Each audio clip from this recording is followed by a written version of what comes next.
Reach out, oh, with Ray and Steve. Reach out, with Ray and Steve.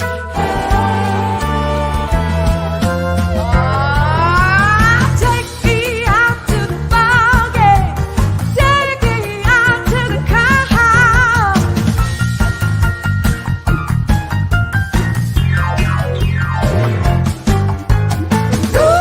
Root for the home team. If they don't win, it's a shame.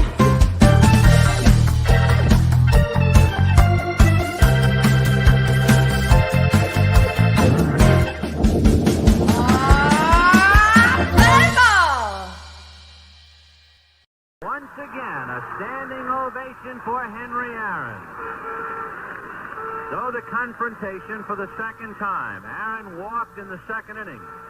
He means the tying run at the plate now. So we'll see what Downing does. Al at the belt delivers, and he's low. Ball one. And that just adds to the pressure. The crowd booing. Downing has to ignore the sound effects and stay a professional and pitch his game. 1 ball and no strikes. Aaron waiting. The outfield deep and straight away. Fastball is a high drive into deep left center field. Buckner goes back to the fence. It is gone.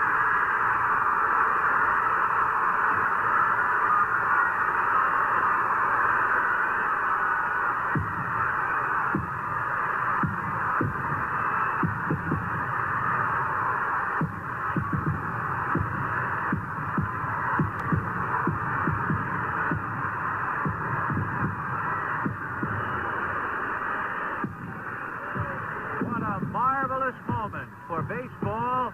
What a marvelous moment for Atlanta and the state of Georgia. What a marvelous moment for the country and the world. A black man is getting a standing ovation in the Deep South for breaking a record of an all-time baseball idol. And it is a great moment for all of us, and particularly for Henry Aaron. Well, hello, everybody, and a very pleasant good evening to you wherever you may be.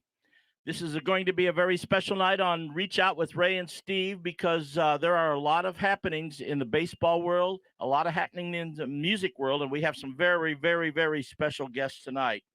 And I remember that moment well, that Hank Aaron broke the great Bambino's home run record, 715.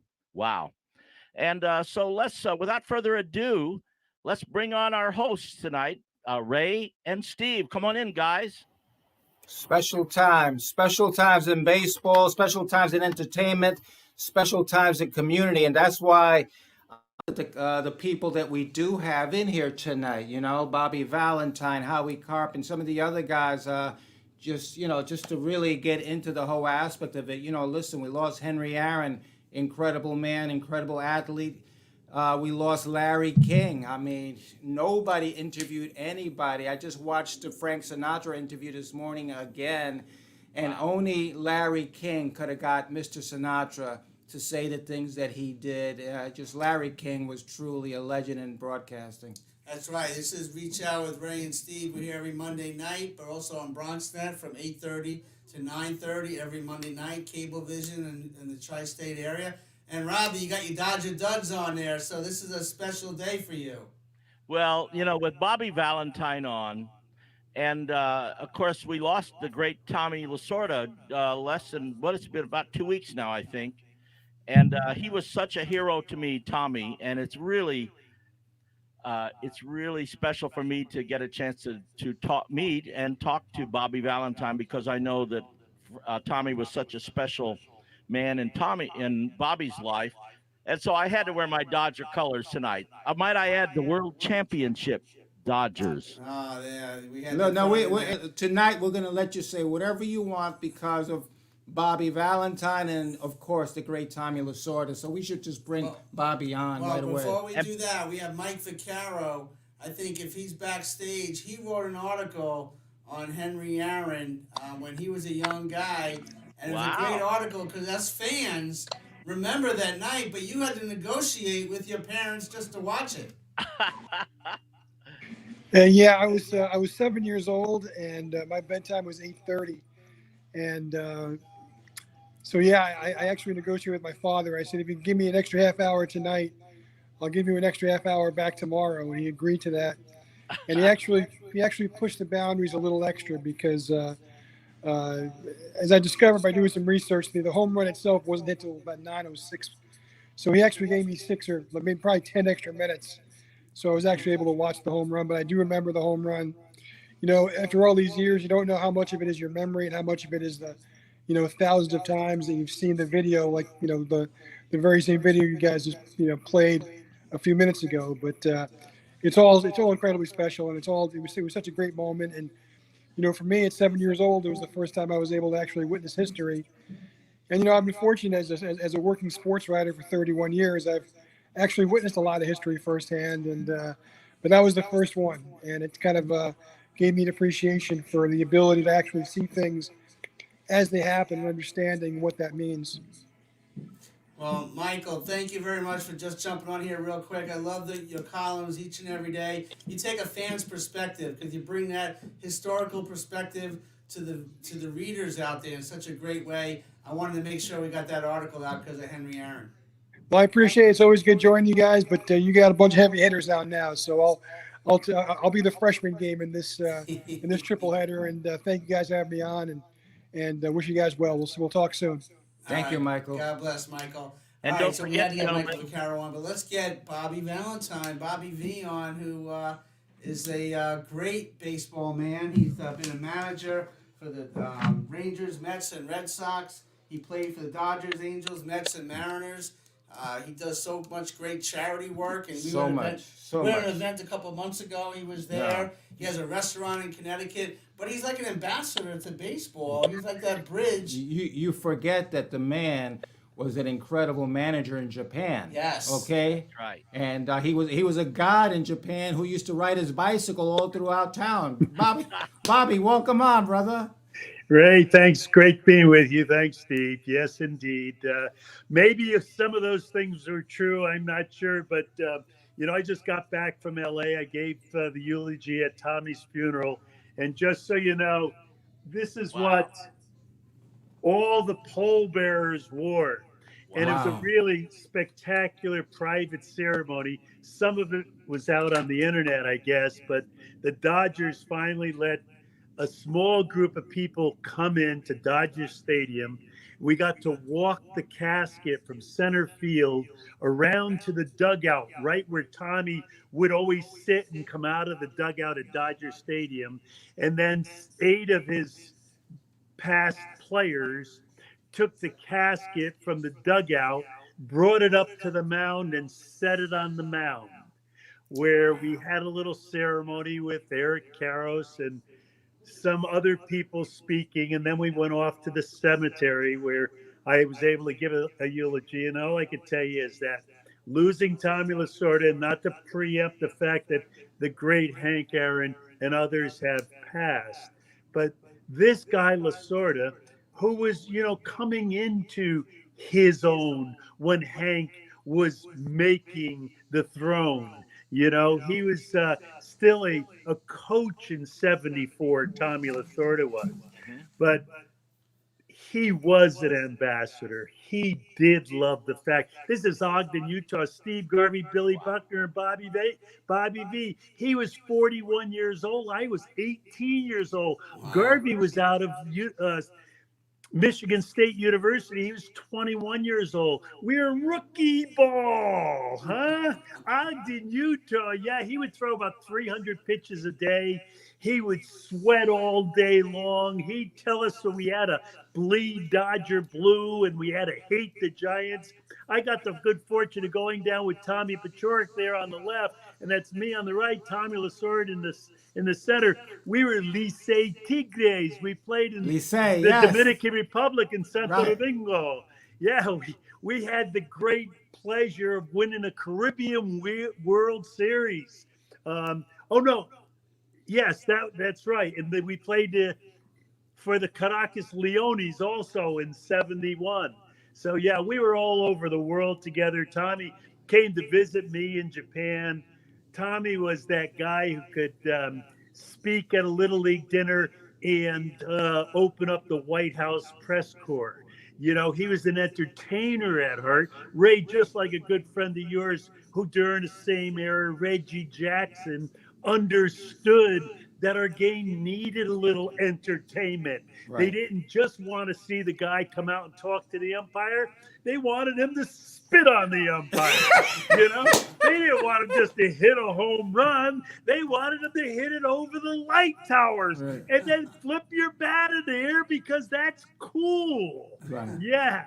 So Mhm. Tommy knew all that. And the antithesis, and I don't mean to steal the show, but you know, we You're only have not. so You're much good. time. But the antithesis of that was Hank Aaron, who only was known for his actions on the field. And they were all so precise. You know, I remember Danny Ozark, a third base coach with the Dodgers when I was 21 years old, used to take us, the young guys, out and sit us on the bench for infield and make us grade all the great outfielders in the National League and all the catchers' arms. And we'd have to do it like homework. Now, we didn't have the metric system that you have today, and they weren't even rating players in the newspapers or magazines. It was just what everyone talked about. Who was the best? Who was the best right fielder? I remember that year watching Clemente, watching Mays in center, watching Hank in right, and trying to rate these guys. Which one of them did I think was the best? And just so I could kind of tie the clip together, when the Dodgers were playing the Braves late in the year in 71, and I got to be good friends with my teammate, Richie Allen, Right. who was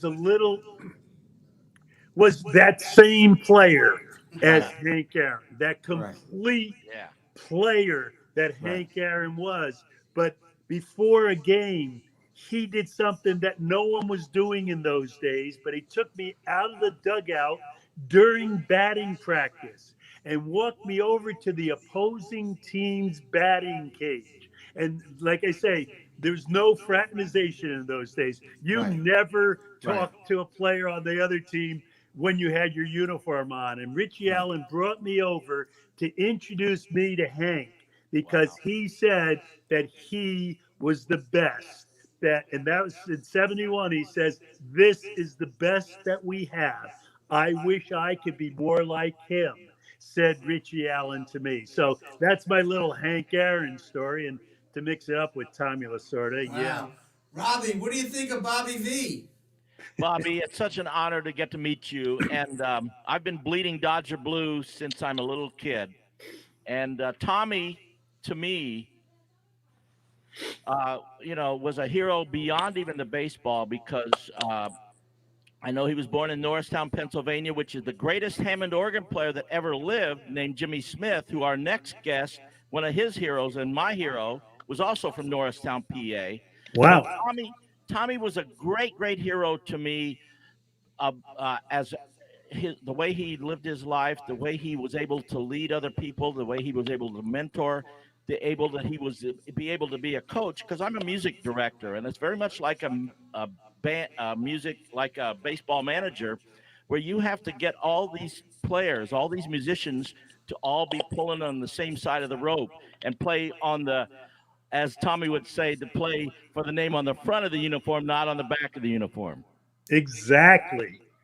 And you know what he was the first to do, the first that I know of anyway, Bobby, is that, he knew that the players that he was trying to win over, those ones that he had to lead, he knew that they didn't care what he knew until they knew that he cared. Okay, so Tommy was the first one. He started learning everyone's wife's name. He learned their dog's name. He learned what high school they went to. And he would remember this stuff, He'd get into a guy's hometown and he'd know that there'd be people on the list that the guy would be leaving tickets for.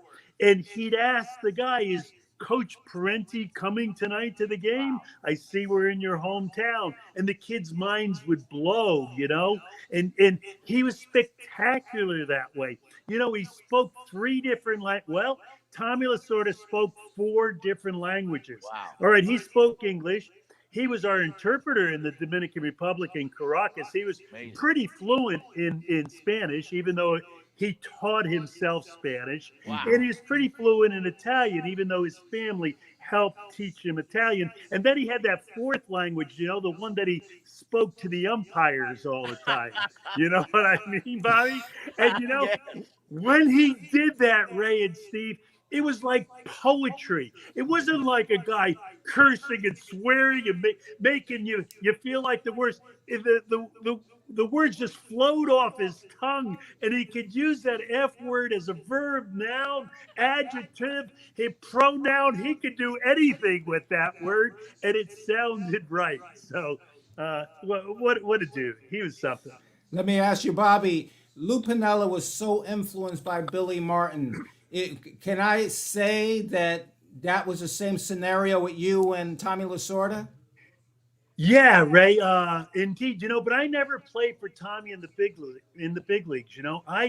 I played for Tommy in his infancy when he was a rookie league manager and a AAA manager and a Licey Tigre manager. And he was just developing all of his shtick. He was just getting good at what he was good at. And the only time I was in a uniform with him in the big leagues, as a matter of fact, I managed the All-Star game in 2001. He had his heart attack in 97. He has now been retired. And I asked the commissioner, Bud Selig, if he would allow me to have one more coach on my coaching staff and make him an honorary coach. And they did. And that was the All-Star game that the highlight of the ball, the bat flying through the air. Right. You remember Vladimir Guerrero would swing you at the outside pitch and the helicopter bat was going right at Tommy's head? Yeah. Yeah, Tommy did a backflip, didn't he? I put him out there. Yeah, he did a back roll. Remember? We won't call it a flip. He did a back almost roll. Yeah. But you know what? We're going to go back to Henry Aaron because Ray had the opportunity to interview Al Downing recently, a couple of months ago. And here's the guy that threw that pitch. And this is a really great interview with Ray Negron and Al Downing. Let's check it out. And now you went on to have a terrific career, okay? But the thing that people remember you the most naturally is fastball over the plate and Hank Aaron going deep for number 715, I guess. How do you feel about that? Part of history. Right. It's part of history. There were a number of situations in my career that prepared me for that. Number one, you remember what 1951 Ralph Branca gave up the home run to Bobby Thompson. Right. 1960 Ralph Terry gave up the home run to Bill Mazeroski. Right. I had given up a home run to Ken Boyer in the '64 World Series. Walter Ralston, who was our manager, was a very wise man, probably the best manager I ever played for. Wow. And when I came over in '71 to join the Dodgers, I basically was a guy that was on a scrap heap. I was coming from Milwaukee. And he never asked about me. He never asked me anything. And one day, one of the writers says, Mr. Alston really likes the way you pitch in spring training. I never look for somebody to pat me on the back and tell me I'm doing well. I know when I was doing well and when I wasn't. And I said, that's nice. Well, I made the team. Now I'm in the bullpen. And come along, it's about the 5th of May. And one of the starters couldn't make it. I'm in the outfield playing catch. And the pitching coach comes and says, hey, the guy can't make it tonight. He says, we're in batting practice. Can you pitch? I said, yeah. He says, well, no, tonight. Can you pitch tonight? I said, yeah. He said, well, no, can you start tonight? I said, yeah. So go inside. I said, no, I don't want to go inside. I'm warmed up. I'm playground. I'm warmed up. I'm not going inside, man. I'm cool off, So I go inside and come back and I beat Carlton 2-1. I went on to win 20 games that year. Wow. And he never said, you know, this, that. He always said, how you doing? How you doing? Always. By 74, I got I was near the end. And one day he says, you know, how you feel? I said, I feel fine. I started, I wasn't actually, I was supposed to start the fourth game of the season. I started the third because Tommy was supposed to start. Tommy John, his arm was bothering him. And so, again, they asked me on the Friday, we're in San Diego, can you pitch Monday in Atlanta? I said, yeah, I'm scheduled to pitch anyhow. So I picked, that's why I pitched that game. Make a long story short, I pitched the third game of that World Series that year, and I pitched 56 innings all year. So I asked the pitching coach, Red Adams, I said, why do you think you picked me? He said, because you were a veteran player, he knew you would not be upset by the situation. And when it came to the time of pitching to Hank, I remember talking to Dusty Baker later, and he said that Hank told him he knew he was going to break the record that night. And Dusty said, why? Dusty was a young kid. He said, because Al challenged me. That's the way I pitched. Hey, mano a mano. Fastball? But see, Hank, I never struck Hank out. And he hit 3 home runs off me. But I never felt, I went on there feeling like I could compete against anybody. I wasn't going to get him out a lot of times. He'd get himself out. Right. But, you know, the thrill of playing against the best. Right. It's like running against the best. And I'm not going to say I don't want to pitch. I worked too long and hard to get to that point. Yeah. Exactly. And now let me ask you, afterwards, what did Hank Aaron say to you? I didn't see him until the next day because they were the game had 4 rain delays. And that was the 4th inning. And it was 11 o'clock. Right. So the game wasn't over until about 1 o'clock. Right. So the next day, I came in the clubhouse and I told him that boy, I said, could you please ask Mr. Aaron to meet me behind home plate? I want to talk with him. He said, okay. So we met behind the batting cage, and he says, you know, Al, he says, you know, there's no hard feelings. He says, I knew I was going to break the record because, like he said, you know, you were going to challenge me, but it doesn't diminish what you are as a pitcher. You're still a very good pitcher. Classic. And he always spoke very highly of me as a pitcher, always, and I really appreciate that. Yeah. Wow, and did you guys hug and... Yes, and also that's the old school of baseball because, Ray, we had been through a lot. Right, that's why he through the 50s and me through the 60s. Exactly. And we all knew Yes. with him, Willie, Frank Robinson, Austin Howard, George Crow, Larry Doe. We knew what those guys are going through. And because we had that history, nobody was saying, oh, I don't want this guy to break the record. Hey, I'm trying to do my job. Right. I want you to hit a ground ball to short and get a double play. Say, hey, nice job. Right. But we always had respect for one another, always. Wow.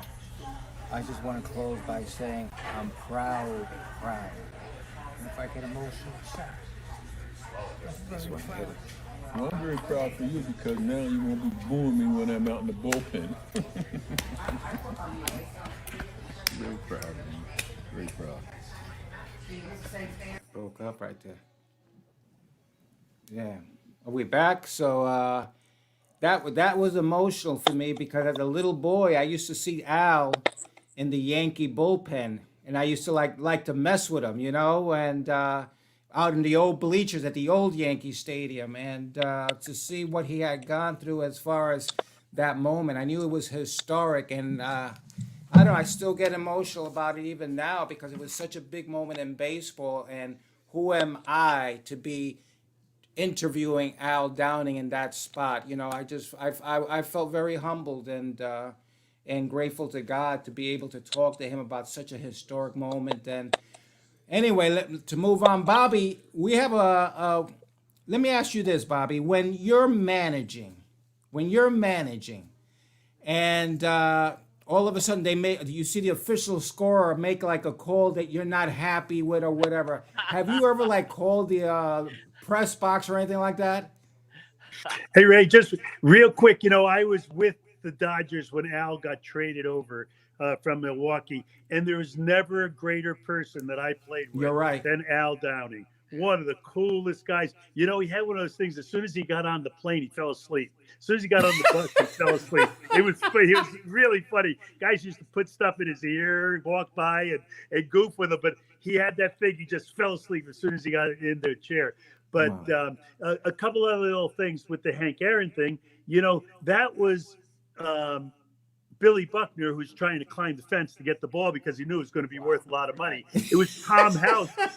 And Billy Buck was my roommate, my friend forever. Another And great so guy. We understand that. And then Tom House, who was later my pitching coach for 8 years in Texas, caught the ball in the bullpen and brought it to Hank at home plate. That's all cool. But, you know, when Hank was going after that record, that's the first time that the TV stations cut away. They would cut away from local broadcasts of the Yankees and the Mets or the whatever team it was that had their local television going and cut into it with Hank's at-bats. That's kind of cool. And then the other thing is I was a player rep in 72 and then 74, but 72 is when it got real hot and heavy about the designated hitter.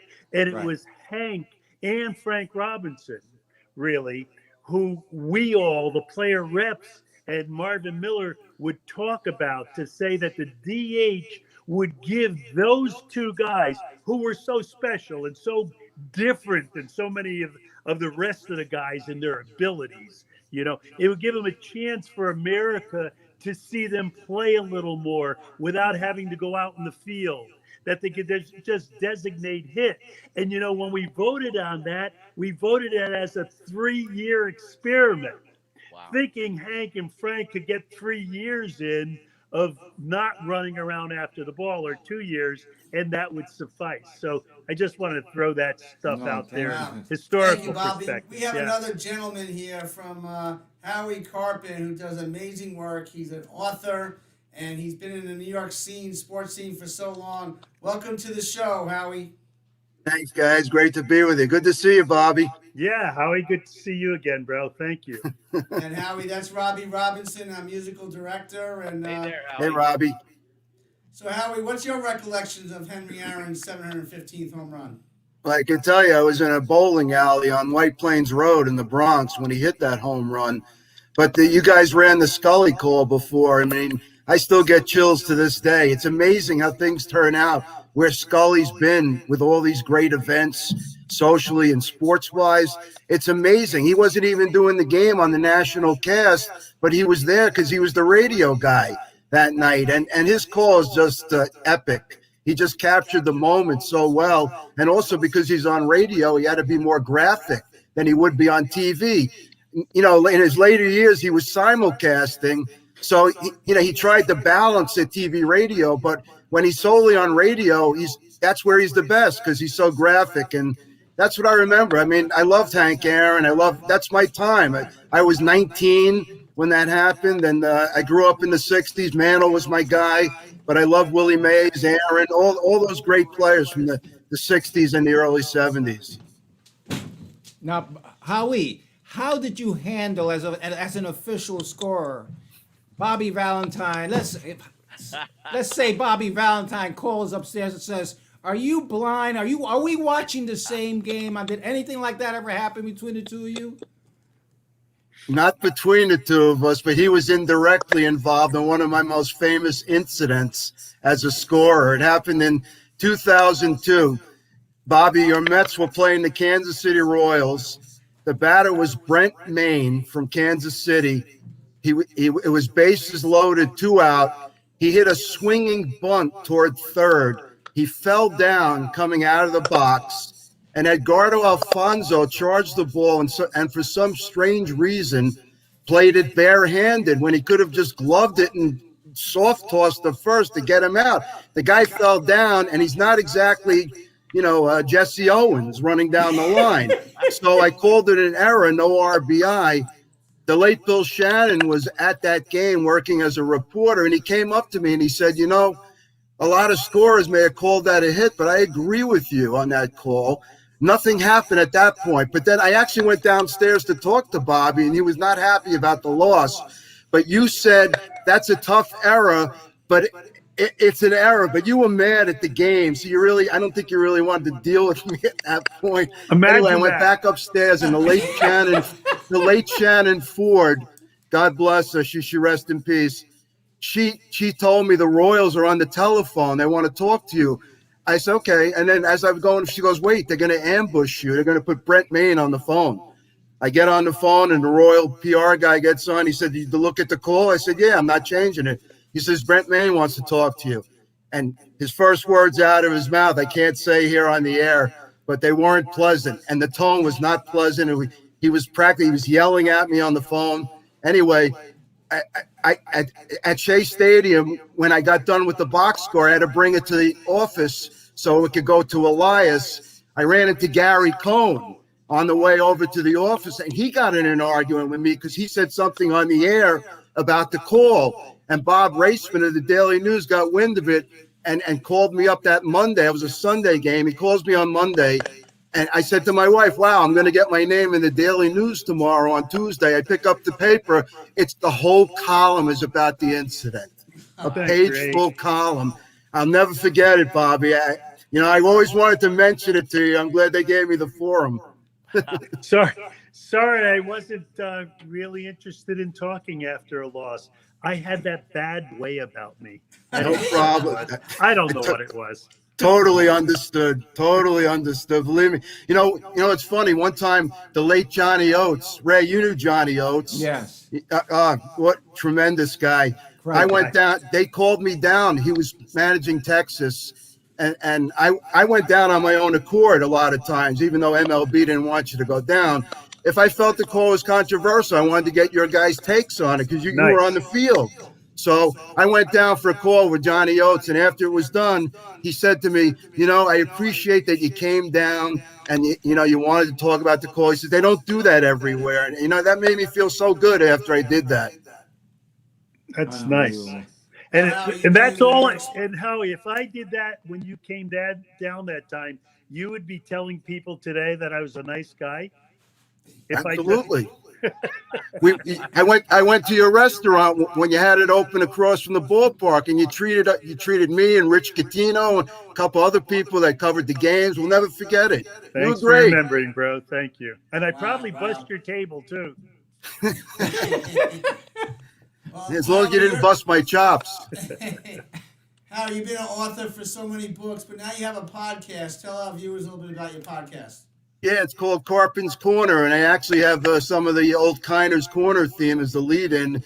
It's on an internet radio station called 365sportscast.com. I've had some pretty good guests on. We have a little fun with it. Yesterday, I have a little Tales from the Scorer's Seat segment, and I ran a interview that I had with Chris Russo on his Sirius XM show, Mad Dog Unleashed, while Derek Jeter was going for the 3,000 hits. Again, Bob Raceman wrote about me. I like to call this episode hit number 2987. Chris disagreed with the call. He had me on the air the next afternoon. We were kind of going at it toe to toe, verbally. It was 2,987.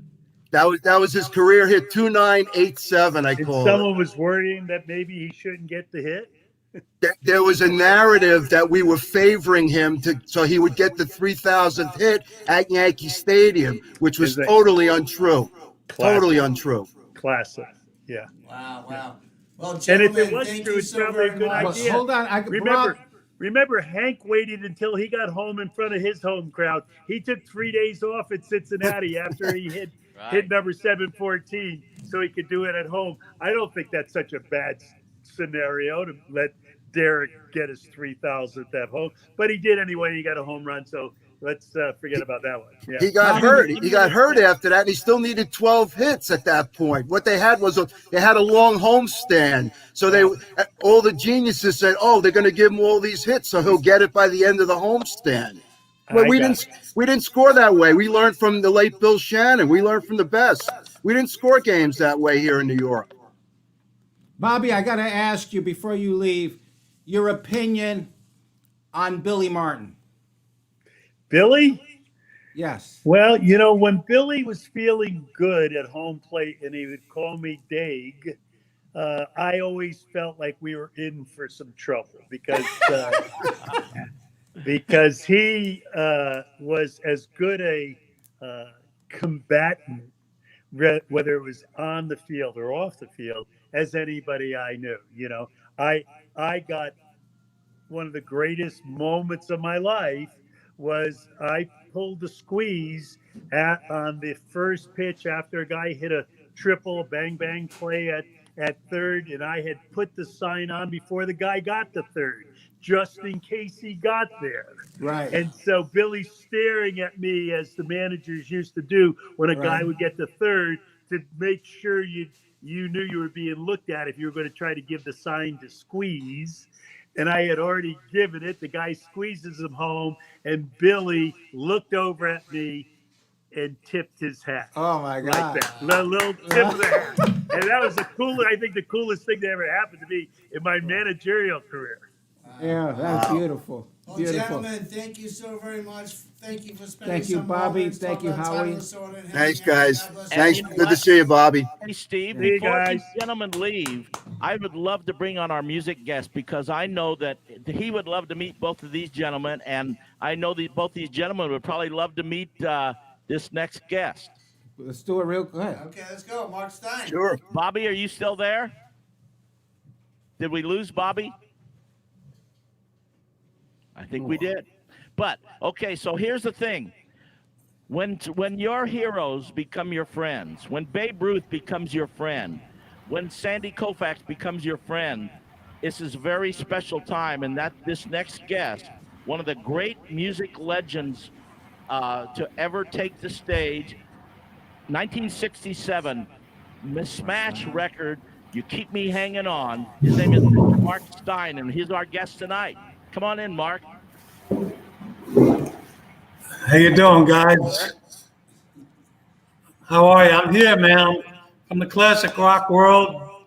It's great to be here with all you baseball legends. That's awesome. Well, look at me. Yes, Yeah, Mark. there he is. Mark, thank you so very much. We're having some video problems. Yeah, you know what? I can hardly hear you. It's very, very low. I'm at my max volume here, so I don't know if there's something you Okay. could do. Mark, we're gonna play one of your songs and bring you right back on the video and the audio. We're gonna correct that. So let's check out Mark Stein, one of his. All right, cool.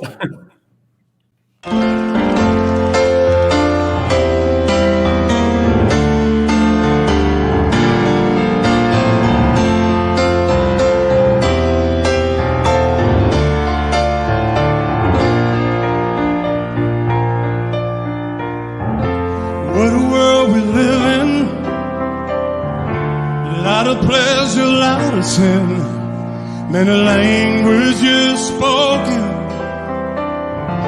Promises and borders broken. Would like to share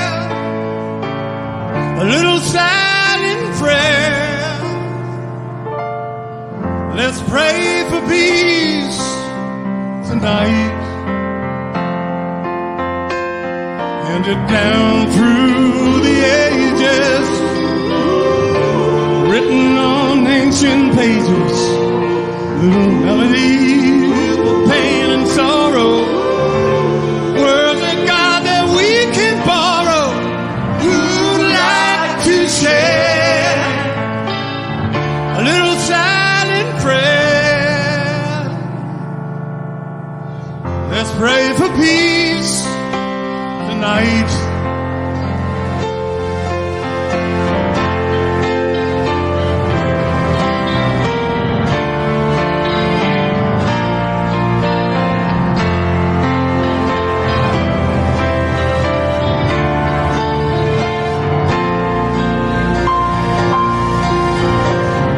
Heroes afflicted, the masses are addicted. Lord, won't you come now and clear this confusion? Confusion.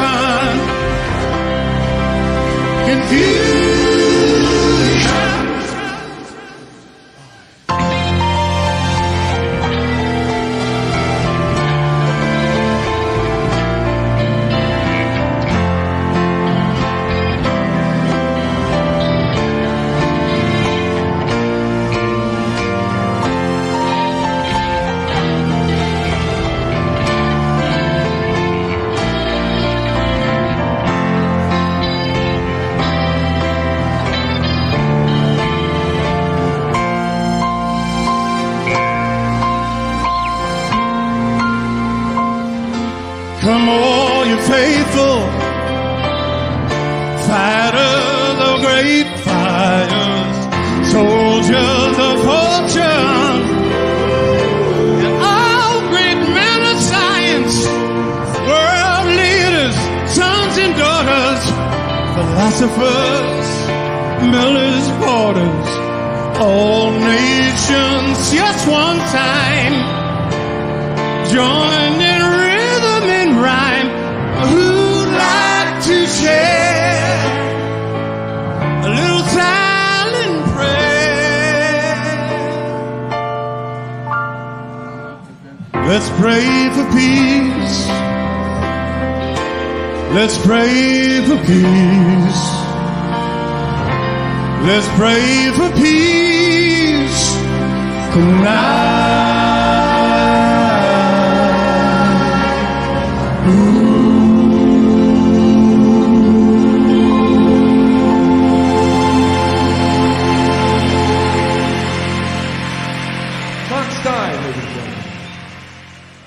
It's okay. Awesome. Isn't that song. amazing? That was tremendous.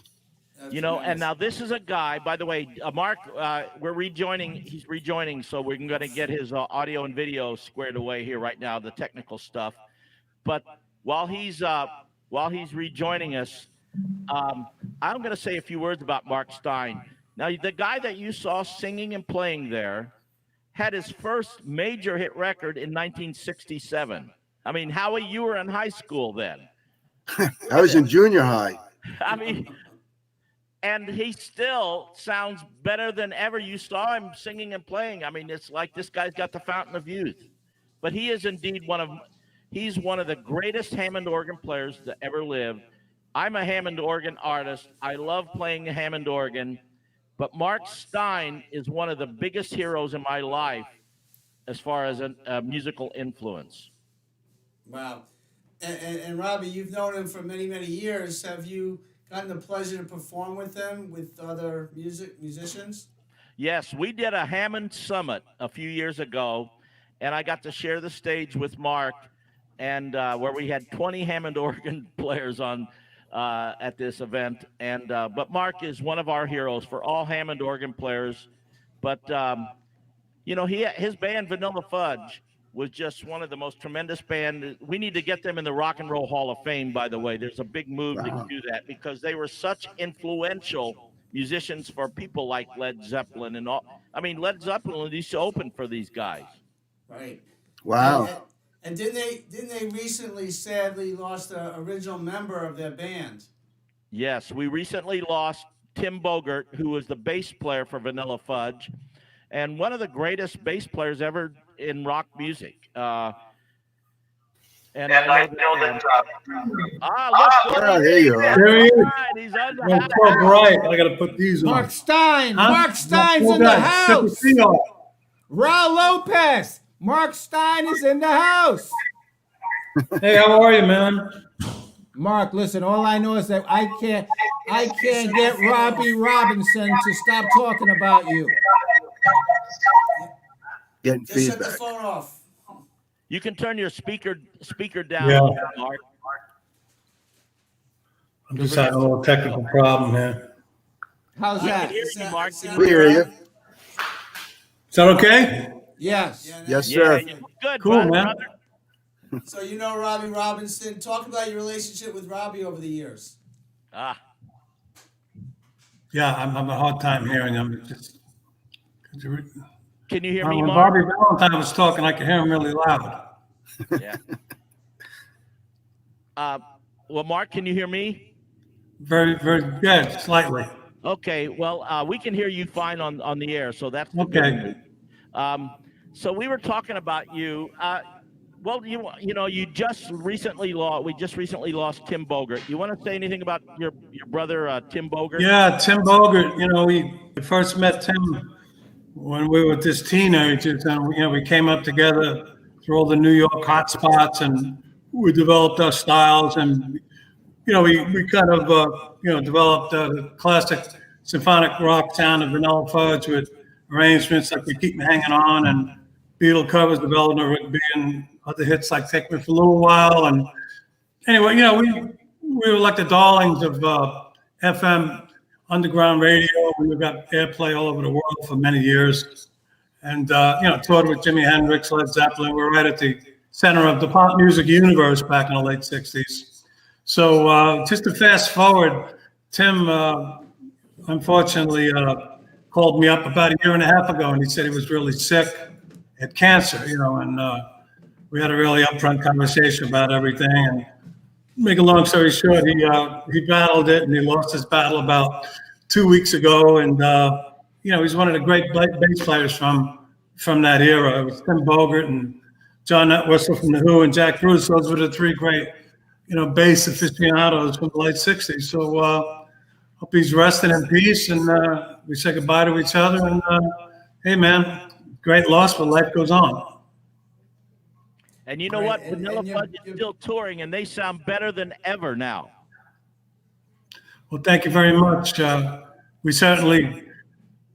ready to go out there and rock the world again on cruises and our shows, in the spring and the summer. But unfortunately, the COVID pandemic took care of the whole world, and the entertainment industry got pretty wiped out. So we're just holding our breath and just trying to stay cool until things simmer down. Hopefully, this vaccination is gonna help things, right, Robbie? So maybe, who knows? Maybe by the fall we can start doing some shows again, right?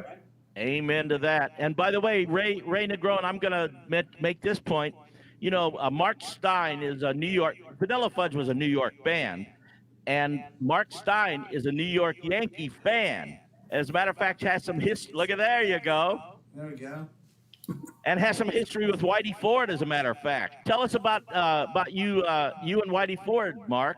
Oh, Whitey Ford, man. I took vacancy in an oceanfront condo around the year 2000 on the Gulf Ocean Mile in Yes. Fort Lauderdale at the Regency. Yes. And I heard somebody told me, well, Whitey Ford lives in this building.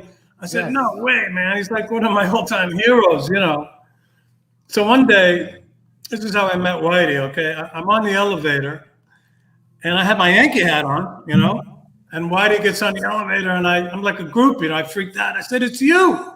He goes, yeah, it's me. I said, you see that hat? He goes, I see it. And then the elevator stops, and he gets off the floor, and I keep going. I said, why did I do that? I made such a fool out of myself, It was funny. But then we got to know each other. We used to hang out down by the pool in the ocean, and we developed a really good relationship, and it was just heaven for me because we talk about baseball and the 4 or 5 consecutive world titles from the late '50s to the early '60s. We talk about Billy Martin and Roger Maris and Tom Sturdivant and just that whole fantastic Moose Skowron, the whole thing. And I remember when the Yankees played the Pittsburgh Pirates in 1960, and Bill Mazeroski hit that home run, another shot that was heard around the world, right, guys? Yeah. And I was 13, 14 years old, a freshman in high school. I had bet $4.50 on the Yankees to win, okay? And I said, I was in the pool with Whitey swimming. I said, hey, Whitey, where were you when that home run was hit? He says, I was in a bullpen, And I said, well, you owe me $4.50. So you had to bring that up. But we developed a really cool relationship. And then when he found out I was a classic rocker and player and singer, he started getting into the music thing. And his wife, Joan, was a really wonderful woman. We got to be very, very friendly. And she used to follow me on the Jimmy Fallon show and different shows I was doing. And like we'd play in New York City at like BB King's when it was really a popular hot spot in Midtown Manhattan. And Bernie Williams, who's a really cool guitar player, would come in and he would jam with Vanilla Fudge sometimes. And it was really a treat for me because I'd be in a dressing room talking Yankee baseball with Bernie, but he didn't want to hear about it. He just wanted to rock, So, but it was really, really cool. So it was a great honor to know Whitey, and I was really saddened by his recent passing. Now, Mark, your band, Vanilla Fudge, was a classic rock band. Do you think it should be in the Hall of Fame? What's your thoughts about that, the Rock and Roll Hall of Fame? Christopher has a lot of pictures with him. Well, Give him that question, Robbie.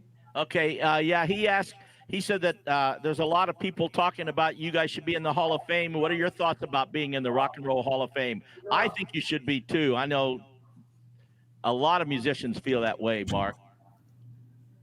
the Rock and Roll Hall of Fame. Yes, you guys should be there. What do you think? Well, I agree because, in retrospect, if you talk to everybody in bands like Deep Purple or Styx, even Led Zeppelin, bands like heavy metal, bands like Uriah Heep, even Black Sabbath, they all say that Vanilla Fudge was like the stepping stone between pop music and heavy music, which transected into heavy metal.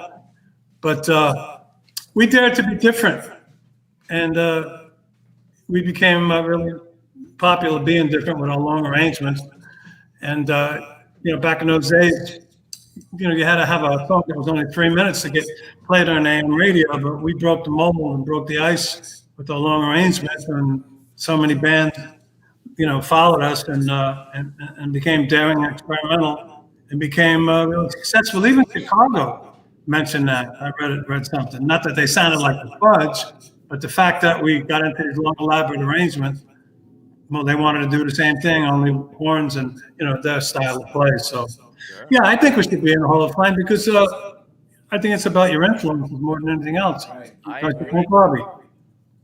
And every musician I know that knows of anything about Vanilla Fudge, they were totally inspired by you. And this guy right here, you inspired me more than anybody. Well, that's really kind of you to say that. You and Felix Cavallari, those are the two Hammond organ influences in my life. Well, it's really nice of you to say. I just talked to Felix recently on a podcast. We talked about Hammond's influence on rock. So that was really a cool thing. I've seen you play with Frankie Valli, and you sound great. And the way you conduct that show in that orchestra is a sight to behold as well. Not to be patting everybody on the back, but anybody that gets a chance to see Frankie Valli in the Four Seasons when this pandemic is over, if there's more shows, you got to go see it because it's a soundtrack of your childhood for sure. Yeah. Well, I will answer that by saying, if it wasn't for Mark Stein, what you're seeing on Frankie Valli's stage with me up there would be a totally different animal because you were such an influence on me personally. So thank you for that, Mark. Well, We thank you. thank you guys for having me on. Oh, we're not. Well, gentlemen, we lost Larry King, the Yeah. great news reporter, correspondent, Americana, and one of our correspondents had a chance to interview him recently. Let's check it out. Tell me about Brooklyn Dodgers back in the days. 1955, they finally beat the Yankees. Where were you at that time? I was listening on the radio. I couldn't believe it. I went to the parade. There was a parade that night. There was joy throughout Brooklyn. Heaven had come to earth. We beat the Yankees finally. But I was a Dodger fan from the earliest memory. I was at Jackie Robinson's first game. Ebbets Field was a special place. There was no place like it. And once it got into your heart, it belonged to the borough, and it was sad when they left. Now let me ask you a question about, as far as what was the greatest moment you ever experienced at Ebbets Field? That something happened to you? Did like Jackie Robinson come up to you? I was at his first game. First game. I think that was one of the great experiences to see this first black athlete in baseball step out in the field and to be up in the bleachers and witness it. I was 14 years old. And I never forgot that. And then got to interview Jackie later when he retired, and also right before he died. He was blind. And I would have to say that was the highlight. I saw a lot of great moments. Yeah, I know. So let me ask you this: if we gotta walk. Okay, hold on, real quick. If we go Babe Ruth, Lou Gehrig, Joe DiMaggio, Ted Williams, Jackie Robinson, Mickey Mantle, Willie Mays, and Hank Aaron, if they all started their third year in the big leagues, who would you pick? Which one guy did you say, I will grab this guy? Well, you're not going to shock because you didn't name him. Stan Musial. Wow. He killed us. Stan the Man murdered us. We named him the Man. And of course, I'm viewing it from my perspective. I didn't see Ruth play. I didn't see Gehrig play. I saw Musial play. And I never saw a better hitter than Stan Musial. better than Willie Mays? To me, he was. Oh, he killed us. Oh, all right. So let's check this out. You know about the MLB fan cave? Yeah, I You're do. in New York City. You gonna come by? Yeah, of course. Are you Next- promised? Are you kidding? All right, you Why better not? be there. All right, we'll Okay. talk there. That's Larry King. All right. Thanks, man. All right. Ha, Wow. great. That's Great. cool. Great interview. You know, Ray and I had the opportunity to work with John Cafferty's band. Their saxophonist, Michael Altunis, has been having some medical problems. And we did a fundraiser last week for Tunes, raising almost $10,000 for him. Good. And that's Killer Joe, myself, and Ray raising some funds for their band. And Robbie Robinson. Thank you so much, Yes. Robbie, for what you Yeah. did. That was good. It's about musicians helping each other, and it's a tough time. Mark mentioned the pandemic, but we're all suffering, we're all struggling, but it's about bringing people together, and Robbie and Mark, your music has done that for decades. Thank you Yeah, so man. very much, gentlemen. And you know what? I loved seeing another Dodger fan on the show for a change. You had Larry King, another Dodger fan. Yes. Robbie, you better get it all in right now because today we're letting you do your Dodger thing in honor of Larry King and Tommy Lasorda. So, you know, you have your day. You have your Dodger day. All right?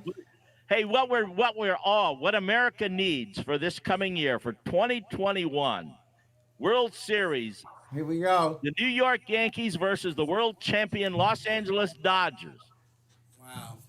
Let's hope and pray, Robbie Robinson and Mark Stein. Thank you. Yeah. very Thank you much. so much. We'll be back next week. With Reach Out with Ray and Steve. Check us out with our musical director, Robbie Robinson. The great Robbie Robinson. Hey, are we going to go out with Mark Stein's music? Yes, let's do it. Let's do it. Let's do it.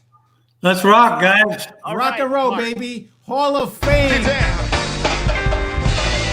Our next guests are a legendary rock and roll band who are still as heavy as ever, performing the classic "You Keep Me Hanging On." Please welcome Vanilla Fudge.